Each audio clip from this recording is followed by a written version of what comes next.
அதுக்கு முன்னால பெரியவாளுக்கு முன்னால இருந்த ஆச்சாரியாள்ல ஒரு 5-6 ஆச்சாரியாள் பீடாதிபதிகள் கிட்டத்தட்ட ஒரு 200 வருஷமா சிதம்பரத்துக்கே அவ விஜயம் பண்ணல. என்ன காஞ்சி காமகோடி பீடாதிபதிகள் ஏன் 200 வருஷத்துக்கு மேலே சிதம்பரத்துக்கு போகல அப்படின்னா, ஏதோ ஒரு ஆச்சாரியாள் காலத்துல ஒரு சின்ன பிரச்சனை, அதனால அவ இந்த சிதம்பரத்துக்கு போகாத வச்சா. அது என்ன பிரச்சனை அப்படின்னா வேற ஒண்ணும் இல்லை. ஆச்சாரியால் அங்க போயிருக்கிற காமகோடி பீடாதிபதிகள் அங்க போனா, சிதம்பரத்துக்கு போனா, எந்த கோவில்ல போனாலும் அந்த சிவாச்சாரியால் என்ன பண்ணா, சுவாமிக்கு தீபாரதனை காமிச்சு அந்த விபூதி குங்குமம் இதான பிரசாதத்தை அவ கையால கொடுக்கறது, சேவார்த்திகள் பக்தாள்லாம் எல்லாரும் வாங்கிக்கிறது அப்படின்னு சம்பிரதாயம். ஆனா இங்க தரிசனம் பண்ண போற ஆச்சாரியால் ஜெகத்குருவா இருக்கிறதுனால, காஞ்சி காமகோடி பீடாதிபதிகளா இருக்கிறதுனால, இவாதான் அடுத்தவாளுக்கு பிரசாதம் கொடுக்கிற சம்பிரதாயமே வழிய வேற இன்னொருத்தர் பிரசாதம் நேரா அவ கையிலேருந்து வாங்கிக்கிறதுங்கிற ஒரு சம்பிரதாயம் இல்லை. அப்போ கோவிலுக்கெல்லாம் போனா என்ன பண்ணுவான்னு, அவ தீபாரதனை காமிப்பா, அப்படி கொண்டு முன்னால வைப்பா, அவ எடுத்துப்பா. அதே மாதிரி அவ விபூதியோ குங்குமோ பிரசாதத்தை கொண்டு முன்னால வச்சிருவா, அவளாவே ஸ்வீகரிச்சுக்கிறது அப்படிங்கிற ஒரு சம்பிரதாயம். அந்த சம்பிரதாயத்தை ஒட்டி தான் அந்த ஆச்சாரியாலும் இங்க சிதம்பரத்துக்கு போனா. அங்கானா தீட்சிதர்கள்லாம் என்ன பண்ணா, நாங்க சாட்சாத் பரமேஸ்வரனோட கைலாசத்திலேருந்து வந்திருக்கிறதுனால இங்க நாங்க தான் எல்லாருக்கும் கொடுக்கிற சம்பிரதாயம் அப்படின்னு, நாங்க தான் கொடுப்போம் அப்படின்னு சொல்ல, இவா இங்க வாங்குற சம்பிரதாயம் இல்லை அப்படின்னு இருக்கிறதுனால இவா சாஸ்திரத்தை சொல்ல, அதுல சின்ன ஒரு தகராறு அப்படின்னு சொல்லப்படாது, ஒரு சின்ன அபிப்பிராய பேதம் வந்துடுத்து. இதை வேண்டாம் அப்படிங்கிறதுனால இதை அவாய்ட் பண்ணணும், அனாவசியமா ஒரு பிரச்சனை வேண்டாம் அப்படிங்கிறதுனாலயே அதுக்கப்புறம் இருந்த 200 வருஷமா காஞ்சி காமகோடி பீடாதிபதிகள் அந்த சிதம்பரத்துக்கு போய் தரிசனம் பண்றது இல்லை அப்படின்னு வச்சிருந்தா. அதாவது சிதம்பரத்துக்கு போனா கூட வெளியிலேயே பிரதட்சணம் பண்ணிட்டு கோபுர தரிசனமே கோடி பாப்ப விமோச்சனம் அப்படின்லாம் சொல்றோம். அப்படிதான் பண்ணியிருந்தாலே வழி உள்ளுக்குள்ள சபையில போய் சன்னதியில போய் தரிசனம் பண்றது இல்லைன்னு வச்சிருந்தா. இந்த சம்பிரதாயத்தை மாத்தணும்னு தான் அண்ணாமலை செட்டியாருக்கு ஆசை. அந்த தண்டபாணி சுவாமி தீட்சிதர் முதலான பரம பக்தாளுக்கெல்லாம் ஆசை. இப்பேற்பட்ட ஜெகத்குரு ஆச்சாரியால் நம்ம கோவிலுக்கு வரணும், இங்க வந்து தரிசனம் பண்ணணும் அப்படிங்கறதுல ஆசைப்பட்டு அதைத்தான் அண்ணாமலை செட்டியார் ஊவே சுவாமிநாதர், ஏன்னா சுவாமிநாதர் அடிக்கடி பெரியவாள்கிட்ட வந்து பேசிட்டு ரொம்ப பிரியமா இருந்ததுனால, நீங்க சொல்லுங்க எப்படியானும் பெரியவா வரணும், ஒரு தரமான சிதம்பரத்துக்கு வந்து தரிசனம் பண்ணணும் அப்படின்னு சொல்ல, ஊவே சுவாமிநாதரும் வற்புறுத்த, இந்த தண்டபாணி சுவாமி தீட்சிதரும் வற்புறுத்த, எல்லா பக்தாலும் அப்படி சொன்னதுக்கு அப்புறம் பிரார்த்தனைக்கு இணங்கி பெரியவா இந்த 1933 வருஷம் சிதம்பரத்துக்கு வந்தா. சிதம்பரம் பெரிய மகாக்ஷேத்திரம், பூமிக்கு ஹிருதயஸ்தானம் அப்படின்னு சொல்லப்பட்டிருக்கு. ஹிருதயாகாசம் அப்படிங்கிற எல்லா மனுஷாளுக்குமே, மனுஷா இந்த சரீரம்ங்கிறதே பஞ்சபூதங்களோட சேர்க்கையினால இருந்ததுதான். இந்த உலகத்துல அண்டச்சராச்சரத்துல பிரபஞ்சத்துல எல்லாமே இந்த பஞ்சபூதங்களோட சேர்க்கையில ஒரு காம்பினேஷன் தான். ஆகாசம், பூமி, நீர், நெருப்பு, வாயு அப்படிங்கிற இந்த பஞ்சபூதங்கள்னால செய்யப்பட்டதுதான் அதோட சேர்க்கை, காம்பினேஷன் தான். அது ஒவ்வொன்றுத்துல ஒவ்வொரு வித்தியாசம், அந்த ரேஷியோ மாறி இருக்கும். அப்படி இருக்கிறதுல இந்த சரீரமுமே பஞ்சபூதத்தினால ஆனதுதான். பஞ்சபௌதீகமான சரீரம், பௌதீகம் பௌதீகம் அப்படின்னே சொல்றோம் விஞ்ஞானத்துல. அதுக்குள்ள ஹிருதயாகாசம் அப்படின்னு ஆகாசம் எங்க இருக்கு, பஞ்ச ஆகாசம்ங்கிறது எங்க இருக்குன்னு, அந்த வெளி உள்ளுக்குள்ள ஹிருதயத்துக்குள்ள இருக்கு, அதிசூக்ஷ்மமா இருக்குன்னு சாஸ்திரம் சொல்றது. அந்த ஹிருதய ஆகாசத்துக்குள்ள என்ன இருக்குன்னு, எப்பொழுதும் நம்ம ஆத்மஸ்வரூபமான அந்த அந்தராத்மாங்கிறது அது உள்ளுக்குள்ள இருக்கு. இந்த சரீரம்ங்கிற கூடு, அந்த சரீரத்துக்குள்ள உள்ள ஹிருதயஸ்தானம், சென்டரா ஒரு ஹிருதயம் அப்படிங்கிற ஸ்தானம், அதுக்குள்ள ஒரு வெளி, ஆகாசம் வெளி அப்படின்னு தமிழ்ல சொல்லுவா. அதுக்குள்ளதான் இந்த ஆத்மஸ்வரூபம் அப்படிங்கிறது சூக்ஷ்மமா ஆத்மாங்கிறது இருக்கு. இதத்தான் வெளியில பண்ணினாக்க சிதம்பரம்ங்கிற க்ஷேத்திரம். இந்த பூமிங்கிறது ஒரு பெரிய சரீரம் அப்படின்னா, அந்த பூமிங்கிற சரீரத்துக்கு ஹிருதயஸ்தானமா இருக்கிறது இந்த சிதம்பரம்ங்கிற க்ஷேத்திரம்.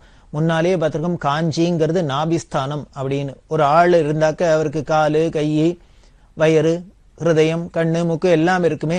அது மாதிரி இந்த பூமிங்கிற இந்த விராட் புருஷனுக்கு நாபிஸ்தானம், தொப்புள் ஸ்தானம் காஞ்சி. மூலாதாரம் அப்படின்னு சொல்லக்கூடிய மூலாதார ஸ்தானம் அதுதான் திருவாரூர் அப்படிங்கிறது. ஹிருதயஸ்தானம் தான் சிதம்பரம் அப்படிங்கிறது. சித் அம்பரம் அப்படிங்கிறோம். இதய வழி, அதுதான் சிதம்பரம். அந்த சிதம்பரத்துல இந்த தத்துவத்தை குறிக்கிறதா தான் இருக்கு. ஆகாச க்ஷேத்திரம், ஆகாச க்ஷேத்திரம் பஞ்சலிங்கத்துல அப்படின்னு சொல்றோம்.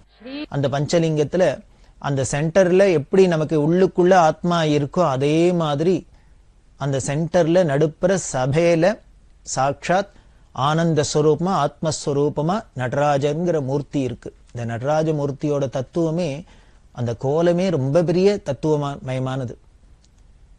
ஆனந்தம் தான் இருக்கு. அதாவது நம்மளோட இந்த ஆத்மாவோட ஸ்வரூபம் என்னென்ன, ஆனந்தம் தான் ஸ்வரூபம், ஆனந்தம் தான் பிரம்மம் அப்படின்னு வேதமே இப்படித்தானே சொல்றது. அந்த ஆனந்த நடராஜன் அப்படின்னு சொல்றோம். ஆனந்தம் இருந்தா என்ன பண்ணுவோம், எல்லாருக்கும் நல்ல மூடு இருந்து சந்தோஷமா இருந்தா உடனே ஆடி பாடின்னு குதிச்சுன்னு இருப்போம். ஆனந்த தாண்டவம் அப்படிங்கிற அப்படி அந்த ஆத்மஸ்வரூபம் ஆனந்தமா இருக்கிறதான் ஒரே ஆனந்தமா ஆடின்னு இருக்கு. அதைத்தான் அங்க சிதம்பரம் நடனம் நடனம் அப்படின்லாம் சொல்றோம். இதுதான் இந்த நடராஜ தத்துவம். அது ரொம்ப பெரிய க்ஷேத்திரம். பூ கைலாசம் அப்படின்னு சொல்றோம்.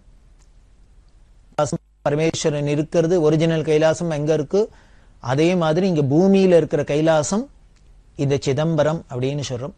இந்த சிதம்பரத்துக்கு பல பெருமைகள் உண்டு. அதுல நடராஜா ஆடுற சபையில 5 சபை அப்படின்னு சொல்லுவா, பஞ்ச சபை அப்படின்னு சொல்லுவா. அதுல கனக சபை அப்படின்னு பேரு, பொன்னம்பலம் அப்படின்னு தமிழ்ல சொல்றோம். பொன்னால வேயப்பட்ட சபை, அதுல ஆடின்னு இருக்கார், ஆனந்தமயமா இருக்கார் சாட்சாத் பரமேஸ்வரன். இந்த பராந்தக சோழன் அப்படிங்கிறவன் அதுக்கு பொன் வேய்ந்ததா நமக்கு சரித்திர ரீதியா சொல்றார். ஆனால் என்ன அப்படின்னா, அதுக்கு முன்னாலேருந்தே அது கனகசபையா தான் இருந்திருக்கு. இந்த கனகசபை அப்படிங்கிற பொன்னம்பலங்கிற பேர் பராந்தகனுக்கு முன்னாலேருந்தே இருக்கு. அதனால இந்த பராந்தகன் அதை திருப்பி ரெனோவேட் பண்ணி இன்னைக்கு நாம பார்க்கிற அந்த பொற்சபைய நமக்கு கைங்கரியம் பண்ணியிருக்கான வழி, அதுக்கு முன்னாலேயும் அது பொற்சபையாவே தான் இருந்தது, கனகசபையாவே தான் இருந்தது.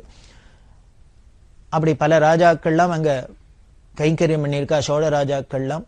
தேவாரம் அப்படிங்கிற பொக்கிஷம்லாம் தமிழ் மறை அப்படின்னு சொல்லக்கூடியது உலகத்துக்கு கிடைச்சதே இந்த சிதம்பரம் நடராஜா அனுகிரகத்தினால்தான். அது ராஜராஜ சோழனோட பெருமுயற்சியால நடந்தது அப்படின்னு வரலாறு தெரிஞ்சவா எல்லாருக்குமே தெரிஞ்சிருக்கும். அப்படி அவ்வளவு மகிமை உள்ளது அந்த சிதம்பர க்ஷேத்திரம் நடராஜா. அங்க மூலஸ்தானத்துல மூலஸ்தானநாதர் அப்படின்னே பேரு சுவாமி. அங்க மூலஸ்தானம் இருக்கு. சிவகங்கை அப்படின்னு சாட்சாத் பரமேஸ்வரனோட ஜடாபாரத்திலேருந்து வந்த கங்கையே அங்க குளமா இருக்கு. சிவகாமி அம்பிகா சன்னதி.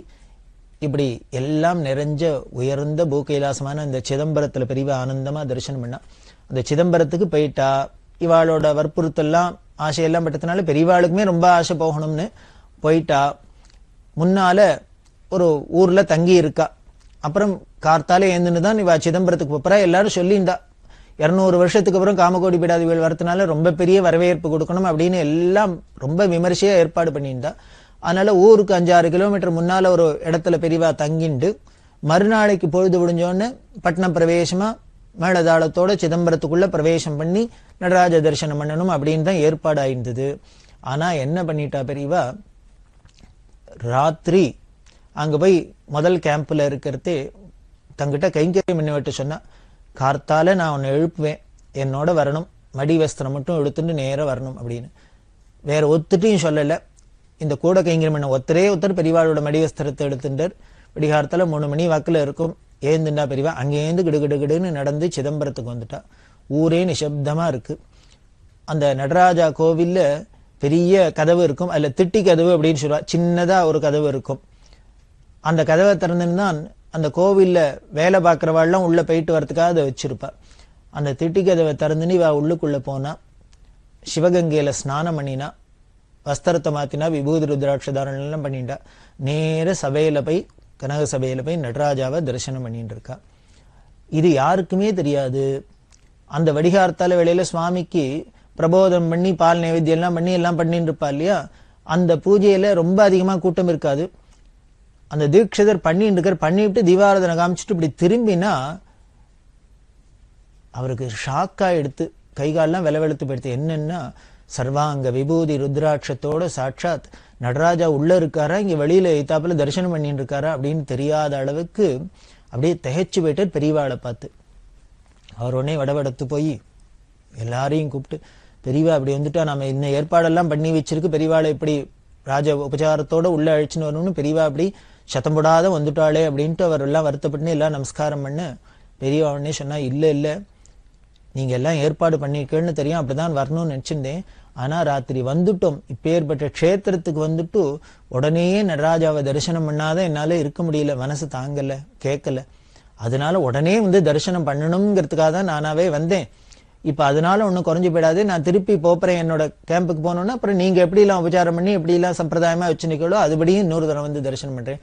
வந்துட்டு ராத்திரி வந்து தரிசனம் பண்ணாத இருக்கிறதுக்கு மனசு தாபப்பா இருந்தது, அதனாலதான் வந்து முதல்ல தரிசனம் பண்ணணும்னு பண்ணேன் அப்படின்னா. இப்படி 200 வருஷமா இருந்த ஒரு அந்த சின்ன ஒரு மனஸ்தாபத்தை ஒரு க்ஷணத்துல நொடியில பெரியவா களைஞ்சுட்டா. அதுதான் பெரியவாளோட தபோபலம் அப்படிங்கிறது. அப்படி சிதம்பரத்தை தரிசனம் பண்ணிட்டா. சிதம்பரத்துல தரிசனம் பண்ணிட்டு பரங்கிப்பேட்டைங்கிற இடத்துக்கு வந்தா. போற்றோனோவா அப்படின்லாம் சொல்லப்படுறது. பரங்கிப்பேட்டை அப்படிங்கிறதுல வரத்து, அந்த ஊர்ல பாபா மரக்காயர் அப்படின்னு ஒரு இஸ்லாமியர், அவர் உப்பளம் வச்சிருந்தார். அந்த பக்கம்லாம் சமுத்திரக்கரையா இருந்ததுனால உப்பளம் வச்சுட்டு எல்லாரும் அந்த பிசினஸ் பண்ணிட்டு இருப்பா. அந்த பாபா மரக்காயர் யாருன்னா, பெரியவாளோட அப்பா, பூர்வாசிரம அப்பா சுப்பிரமணிய சாஸ்திரிகள்ட்ட பாடம் படிச்சவர், ஸ்டூடெண்ட். ஏன்னா அவ ஸ்கூல் வாத்தியாரா இருந்ததுனால அவள்கிட்ட படிச்ச மாணவர்கள்ல ஒருத்தர் இந்த பாபா மரக்காயர். அவர் உப்பளம் வச்சிருக்கார். பெரியவா குழந்தையா சின்ன வயசுல இருக்கிறதே இந்த சுப்பிரமணிய சாஸ்திரி வீட்டுக்கு அடிக்கடி இந்த பாபா மரக்காயர் வர வழக்கம். குழந்தையா இருக்கிறதே இந்த பாபா மரக்காயர் பட்சணங்கள் வாங்கிட்டு வருது, அதே மாதிரி விளையாட்டு சாமான்கள் வாங்கிட்டு, முதலான பழங்கள் வாங்கிட்டு, இதெல்லாம் ஒரு சம்பிரதாயமா வச்சுன்னு வந்திருக்கார். குழந்தை சுவாமிநாதனா பார்த்து, தன்னோட வாத்தியாரோட பிள்ளையோ இல்லையோ சுவாமிநாதன், அந்த சுவாமிநாதனை பார்த்தது முதல்ல நம்ம கடலூர்ல திருப்பாதிருப்புலியூர்ல பார்த்தோம். அச்சலாம்பிகை அம்மையார் அப்படிங்கிற அம்மா வந்து பெரிய கவிஞர், அவ சுப்பிரமணிய சாஸ்திரியோட ஸ்டூடெண்ட். குழந்தை சுவாமிநாதனா பார்த்தவளை இப்போ ஜெகத்குருவா பார்க்கறதுக்காக வந்தா அப்படின்லாம் பார்த்தோம். அதே மாதிரிதான் இவரும் இந்த பாபா மரக்காயரும் பெரியவாளை வந்து தரிசனம் பண்ணிட்டு என்ன பண்ணார், ஊர் எல்லையிலேயே இவர் தான் பூர்ண கும்பம்லாம் எடுத்துட்டு எனக்கு தான் அந்த ரைட் அப்படின்னு அங்க ஒரு பெரிய உரிமையாவே அவர் கொண்டாடி இருக்கார். எல்லாருக்கும் கொஞ்சம் ஒரு இந்து மத தலைவர் வரத்தே, ஒரு சனாதன மதத்துக்கு உண்டானவர் வரத்தே, ஒரு இஸ்லாமியர் வந்து அவர் முன்னால நின்று தனிவேன்னு சொல்றாரு அப்படின்னு. ஆனா அவர் ஒன்னும் அதுக்கு கவலையே படல. நான் பார்த்து வளர்ந்த குழந்தை எங்க சுவாமிநாதன், அவர் இன்னைக்கு ஜெகத்குருவா வர, அதனால நான் அவரை பூர்வாசிரமத்திலேருந்தே எனக்கு தெரியும், நான் பார்த்த குழந்தை, அதனால நான் தான் எல்லாம் பண்ணேன், உபச்சாரம் பண்ணேன் அப்படிங்கிற ஒரு தாபத்துல ஆசையோட அவரும் வர, எல்லாருமா சேர்ந்துன்னு பெரியவாளை அழைச்சுன்னு இந்த பரங்கிப்பேட்டையில பட்டணம் பிரவேசம் பண்ணி எல்லாம் முடிஞ்சுது.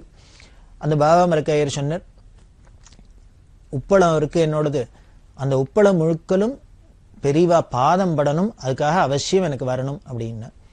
10 கிலோமீட்டர் மொத்தம் அதோட டிஸ்டன்ஸ். அந்த உப்பளம் சமுத்திரக்கரையில வெயில்ல, நல்ல வெயில்ல 10 கிலோமீட்டர் பெரியவா பாதம் படணும்னு சொன்னதுனால பெரியவா என்ன பண்ணா, பாதுகையும் போட்டுக்காத தன்னோட வெறுங்காலோட இந்த பாபா மரக்காயர் பின்னாலேயே நடந்து போயிட்டு வந்து அவருக்காக சந்தோஷப்படுத்தினான். 1933ஆம் வருஷம் வியாச பூஜை தஞ்சாவூர்ல. சாதுர்மாசியம் முழுக்க பூர்த்தி பண்ணிட்டு நவராத்திரி அங்கேயே பூர்த்தி பண்ணிட்டு என்ன பண்ணினா, இப்பதான் பெரியவாளுக்கு ஞாபகம் வந்தது போல இருக்கு, நாம காசி யாத்திரை கிளம்பி இருக்கோம், காசி வடக்க இருக்குன்னு அப்பதான் ஞாபகம் வந்து அப்படின்னு சொல்றாப்புல பரியாசமா சொல்லலாம். என்ன பண்ணினா பெரியவா, இன்னுமே தாமசம் பண்ணக்கூடாது. ஏன்னா ஆல்ரெடி 14 வருஷம் ஆயிடுத்து. இவ 1919ஆம் வருஷம் கிளம்பினவா, இப்ப 1933ஆம் வருஷம் ஆச்சு. கும்பகோணத்திலேருந்து கிளம்பினவா ஊரை சுத்தி சுத்தி சுத்தி 14 வருஷமா எங்க இருக்கான்னு அப்ப திருப்பி தஞ்சாவூர்லயே இருக்கா. காசி எங்க இருக்கு, அதனால தோணித்து போல இருக்கு. உடனே என்ன பண்ணா, இந்த தஞ்சாவூர்ல 33ஆம் வருஷம் சாதுர்மாசியம் நவராத்திரி ஆனோன்னு கிடு கிடு கிடு கிடு கிடு கிடு கிடுன்னு காசி யாத்திரையை ஃபர்தரா ப்ரொசீட் பண்ணினா. அதுக்கு ஒரு கணக்கு வச்சுட்டா, ஒரு நாளைக்கு 20 கிலோமீட்டரானும் கட்டாயம் நடக்கிறது, தாண்டது, ஒரு இடத்தை தாண்டி போறது 20 கிலோமீட்டர் அப்படின்னு பெரியவா கணக்கு வச்சுட்டு தஞ்சாவூர்ல இருந்து தினம் 20 மைல் வீதம் கிடு கிடு கிடு கிடுன்னு அங்கங்க அன்னன்னைக்கு அதுக்காக ஏதோ ஒரு இடத்துல தங்கி சந்திரமௌலீஸ்வரர் பூஜை பண்ணி எல்லாம் பண்ணிட்டு அப்படியே கிளம்பிண்டே போயிட்டே இருந்தா. அப்படி யாத்திரையே ஃபர்தரா வடதேசத்தை நோக்கி தொடர்றா. அப்படி பெரியவா போறதே என்ன ஆச்சு அப்படின்னா, பல சமஸ்தானங்கள்லாம் இருந்தது. அப்போ சுதந்திரத்துக்கு முன்னால இருந்ததுனால பல சமஸ்தானங்கள்லாம் இருந்தது. அப்படி இருக்கிறதே அவுரங்கசீப் காலத்திலேந்து காஞ்சி காமகோடி பீடாதிபதிகள் யாத்திரை பண்ணினா என்ன ஒரு அரசாங்கத்து ஆணை அப்படின்னா, அந்த காலத்துல சுங்கவரி எல்லாம் வசூலிப்பா, எல்லா இடத்துலயும் சுங்கரி வரி வசூலிப்பா.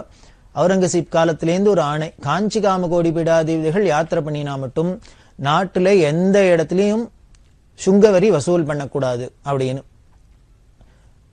ஆச்சாரியால் போனாக்க எப்படி இருக்கும் அப்படின்னு முதல்லயே பார்த்தோம். பெரியவா யாத்திரை பண்றது 25 மாட்டு வண்டி, யானை, ஒட்டகம், பசுமாடுகளே ஏகப்பட்ட பசுமாடு இருக்கும். இப்படி பலவிதமான கால்நடைகள் எல்லாத்தோடையும் மனுஷாலாம் கிட்டத்தட்ட 200 பேர், 250 பேர், 300 பேர். இப்படி பார்த்தா இது ஏதோ ஒரு சாதாரண ஒரு சுவாமிகள் யாத்திரை போறாப்புல இருக்காது, ஒரு பெரிய ஊரே நகர்ந்து போறாப்புல இருக்கும். அப்படிதான் யாத்திரை நடந்திருக்கு. பெரியவாளும் அப்படிதான் பண்ணியிருந்தா. வரிசையா அங்க தஞ்சாவூர்ல இருந்து கிளம்பி திருவண்ணாமலை வந்து, திருவண்ணாமலையிலேருந்து ஆரணி, வேலூர், சித்தூர், பலமனேரு அப்படிங்கிற இடம் ஆந்திரால, மதனப்பள்ளி, சின்ன திப்ப சமுத்திரம் அப்படிங்கிற இடம். இந்த சின்ன திப்ப சமுத்திரத்துல 1933ஆம் வருஷம் பெரியவா பேருக்கிறதே என்ன பண்ணியிருந்தா, எங்க இருந்தா அப்படிங்கிறது ஒரு கல்வெட்டு வச்சிருக்கா. அதுக்கப்புறம் 1978ல கிளம்பி பெரியவா திருப்பி யாத்திரை பண்றதே இந்த சின்ன திப்ப சமுத்திரம் போனா. முதல்ல 33ஆம் வருஷம் எங்க போய் இருந்தாலோ எப்படி இருந்தாலோ அந்த இடத்துலயே போய் திருப்பி இருந்துட்டு வந்தா பெரியவா. 33ஆம் வருஷம் எங்க, 78ஆம் வருஷம் எங்க, அந்த ஜனங்களுக்கு அப்பவும் அந்த நினைப்பு மாறாத, அந்த பசுமையான இந்த எண்ணம் மாறாதே இருந்தது. அப்படி இந்த சின்ன திப்ப சமுத்திரம், கதிரி அப்படிங்கிற இடம், பெரிய நரசிம்ம கஷேத்திரம். அந்த கதிரிக்கு போனா தர்மாவரம் அப்படிங்கிற இடம், அனந்தபூர், இதெல்லாம் பார்த்துட்டு துரோணாச்சலம் அப்படிங்கிறது, துரோணாச்சலத்துக்கு போயிட்டு கர்னூலுக்கு வரத்தே அங்கேருந்து படகுல கடந்து ஸ்ரீசைலத்துக்கு வந்தா. ஸ்ரீசைலம் அப்படிங்கிறது பெரிய க்ஷேத்திரம், 12 ஜோதிர்லிங்க க்ஷேத்திரம் அப்படின்னு 12 ஜோதிர்லிங்க க்ஷேத்திரம் பரமேஸ்வரனோடது இருக்கு. அதுல ஒன்னும் இந்த ஸ்ரீசைலம்ங்கிறது சுவாமி மல்லிகார்ஜுனேஸ்வரர் அப்படிங்கிறது, அம்பாள் பிரமராம்பிகா அப்படின்னு ஆதிசங்கர பகவத் பாதால் தன்னோட யாத்திரையில இந்த ஸ்ரீசைலத்துல இருந்திருக்கா. சங்கர விஜயத்துல சொல்ற வழக்கம் உண்டு, இந்த ஸ்ரீசைலத்துல இருக்கிறதே தான் சிவானந்த லஹரிங்கிற ஒரு பெரிய கிரந்தத்தை பண்ணினா அப்படின்னு. அதுல ஆச்சாரியர்கள் எந்த ஊரையுமே அதிகமா ஓப்பனா ரெஃபர் பண்ணினதா தெரியல. ஆனால் இந்த ஸ்ரீசைலத்தை மட்டும் ஒரு சில இடங்கள்ல ரெஃபர் பண்ற. சேவே ஸ்ரீகிரி மல்லீஷம் அப்படின்னு சொல்ற, ஸ்ரீகிரி அப்படின்னு பேரு சம்ஸ்கிருதத்துல, அதைத்தான் ஸ்ரீசைலம் அப்படிங்கிறோம். இந்த ஸ்ரீசைலம் வேற ஒண்ணும் இல்லை, நாம ஆதிசேஷன் பெரிய மலையா படுத்துட்டு இருக்கார் தெற்கு வடக்கா. அந்த மலை அதனால்தான் சேஷாச்சலம் அப்படின்னு பேரு. அந்த ஆதிசேஷன் மலையா இருக்கிறதே கால் மாட்டுல விஷ்ணு இருக்கார், தலைமாட்டுல சிவன் இருக்கார். அங்க இருக்கிறது தான் இந்த பக்கத்துல இந்த எண்டுல இருக்கிறது தான் பெருமாள் இருக்கிறது தான் வெங்கடேசன் வெங்கடேசன் அப்படிங்கிறோம், வெங்கடாச்சலபதி அப்படிங்கிறோம். அவர் இருக்கிற இடத்துக்கு பேரே திருமலைன்னு தானே பேரு. இங்க திருமலைன்னு பேரு, அங்க ஸ்ரீசைலம்னு பேரு. அது சமஸ்கிருதத்துல இருக்கு, இது தமிழ்ல இருக்கு, அவ்வளவுதான். அந்த திருமலை அப்படிங்கிற அந்த சேஷகிரியில தான் ஒரு பக்கத்துல பெருமாள் இருக்கார், ஒரு பக்கத்துல பரமேஸ்வரன் இருக்கார், மல்லிகார்ஜுனரா. அதனால ரொம்ப உயர்ந்த க்ஷேத்திரம் இந்த ஸ்ரீசைலத்துல. அதுல ரொம்ப வனாந்தரமான இடம், தபஸ்விகளுக்குன்னே உள்ள இடம். அந்த இடத்துல கல்லால விருட்சம் அப்படின்னு ஒண்ணு இருக்கு, அதுக்கு அடியில தான் உட்கார்ந்துட்டு ஆச்சாரியால் தபஸ் பண்ணினதா பெரியவா சொல்லி, அந்த இடத்துல போய் பெரியவா தானும் அங்க அமானுஷ்யமான இடத்துல தபஸ் பண்ணியிருந்தா. இன்னைக்கு போனா கூட ரொம்ப வனாந்தரமா தான் இருக்கும். அப்படி இருக்கிறது 33ஆம் வருஷம் அப்படிலாம் எந்த சமயத்துல எப்படி இருந்திருக்கும் அப்படின்னு பாத்துக்கலாம். அந்த ஸ்ரீசைலத்துல கொஞ்ச நாள் பெரியவா ரொம்ப ஆனந்தத்தை அனுபவிச்சா. அங்க இருந்துட்டு அப்புறம் ஜெல்லாபுரம், அனந்தபுரம் இதெல்லாம் வழியால மத்திய பிரதேசத்துக்குள்ள வந்த ஆந்திராவை தாண்டி அதுல கத்வால் அப்படிங்கிற இடம். அந்த கத்வால்ல ராணி, அந்த கத்வால் ராணி பெரியவாளை உபச்சாரம் பண்ணி வரவேற்க, அதுக்கப்புறம் அந்த மத்திய பிரதேசத்துல பெரியவாளோட யாத்திரை தொடர்றது. ரொம்ப கடுமையான யாத்திரை, ஏன்னா ரொம்ப வனப்பிரதேசம், மலைகள் உள்ள இடம். அதுல யாத்திரை பண்றது, அதுவும் இத்தனை பரிவாரங்களையும் அழிச்சுன்னு போறதுங்கிறது ரொம்ப சிரமமான காரியம். அது அத்தனை சிரமத்தெல்லாம் தாண்டிண்டு பெரியவா அந்த யாத்திரையை தொடர்றா.